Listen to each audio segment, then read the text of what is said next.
弟兄姊妹，歡迎收聽2026年4月24日嘅靈修默想。今日嘅主題係從亞當到挪亞，家譜與神的紀念。喺開始聽今日嘅靈修內容之先，讓我哋先揾一個安靜嘅空間，藉住慢慢深呼吸，祈求聖靈預備我哋嘅心。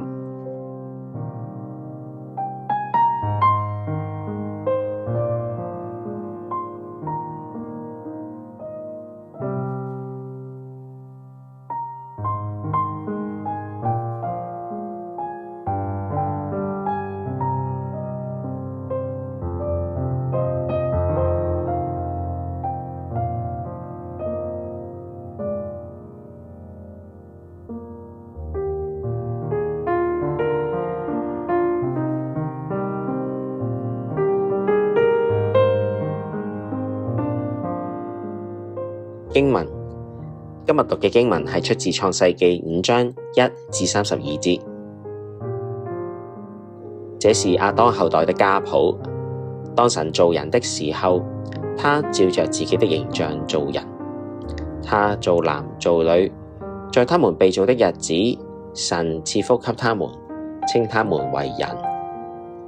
亞當活到130歲，生了一個兒子，形象樣式和自己相似，就給他起名叫塞特。亞當生塞特之後，又活了800年，並且生兒育女。亞當共活了930年，就死了。塞特活到105歲，生了以羅士。塞特生以羅士之後，又活了807年，並且生兒育女。塞特共活了912年，就死了。以羅士活到90歲，生了該南。以羅士生該南之後，又活了815歲，並且生兒育女。以羅士共活了905年，就死了。該南活到70歲，生了馬勒列。該南生馬勒列之後，又活了840年，並且生兒育女。該南共活了910年，就死了。馬勒列活到65歲，生了亞列。馬勒列生亞列之後，又活了830年，並且生兒育女。馬勒列共活了895年，就死了。亞列活到162歲，生了以諾。亞列生以諾之後，又活了800年，並且生兒育女。亞列共活了962年，就死了。以諾活到65歲，生了瑪土撒拉。以諾生瑪土撒拉之後，與神同行300年，並且生兒育女。以諾共活了365年。以諾與神同行，神把他接去，他就不在了。瑪土撒拉活到187歲，生了拉麥。瑪土撒拉生拉麥之後，又活了782年，並且生兒育女。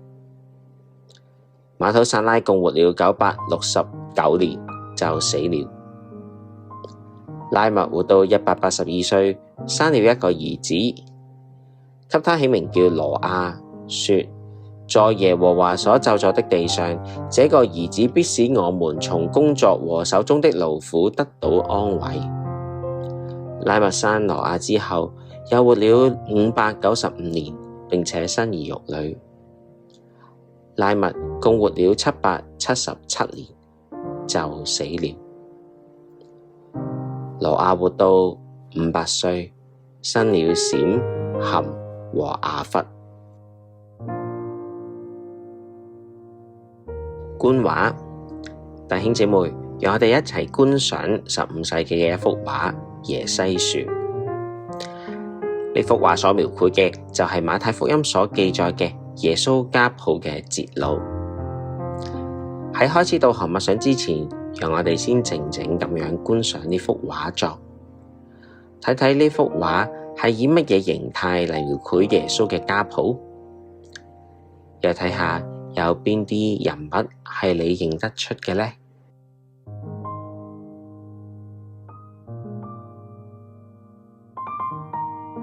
唔知道你有啲乜嘢感受呢？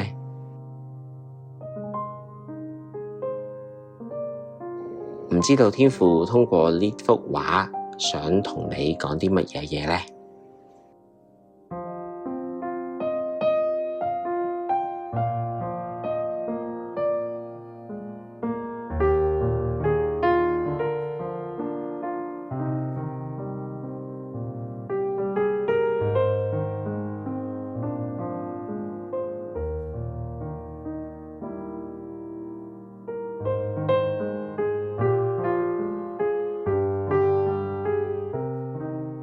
呢棵係一棵影響全人類嘅家族樹。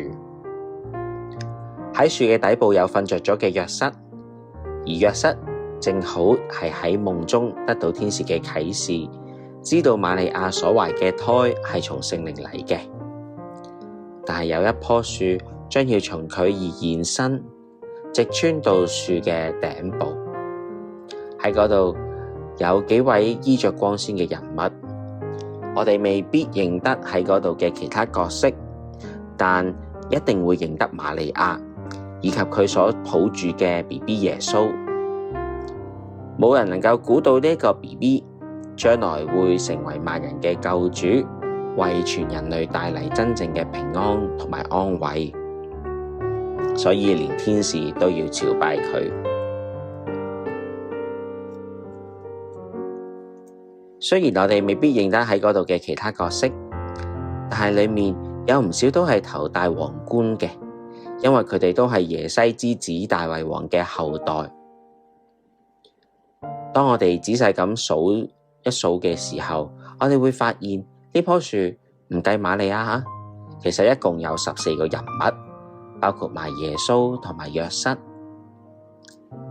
14正好代表大衛嘅希伯來文所代表嘅數字加起嚟嘅整數，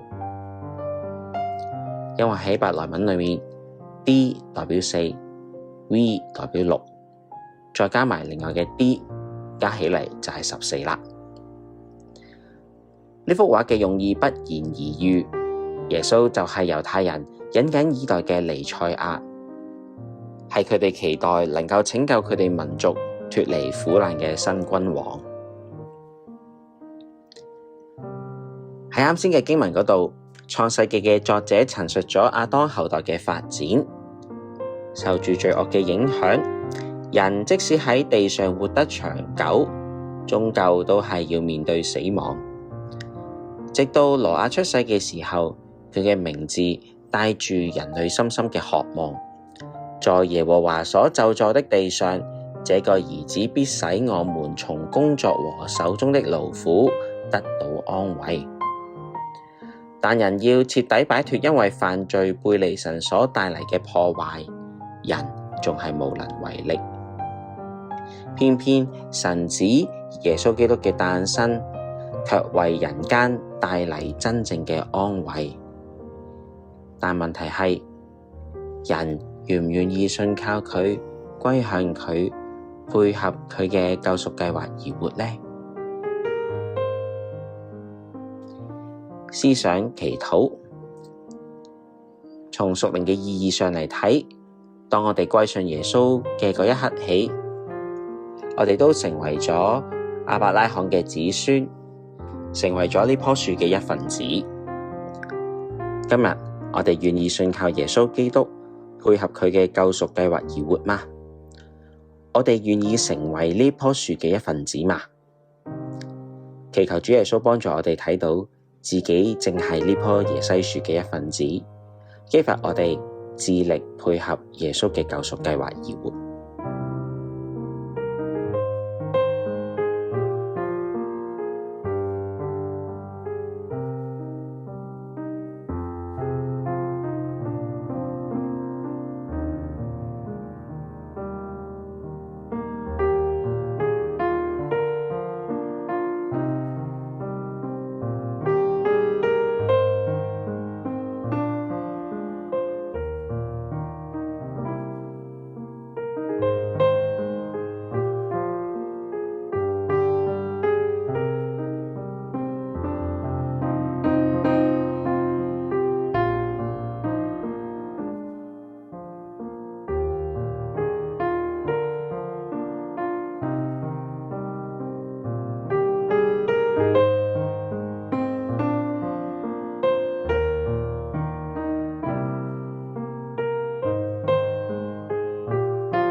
最後讓我哋有個結束嘅祈禱。親愛嘅主耶穌，感謝你喺我哋還作罪人嘅時候，差派耶穌嚟到我哋當中，拯救我哋。懇求你幫助我哋，唔再過庸俗嘅生活啊！讓我哋定意配合你嘅救贖計劃到底。奉主耶穌基督名求，阿門。今日嘅靈修默想就嚟到呢度，願主耶穌親自賜福俾大家。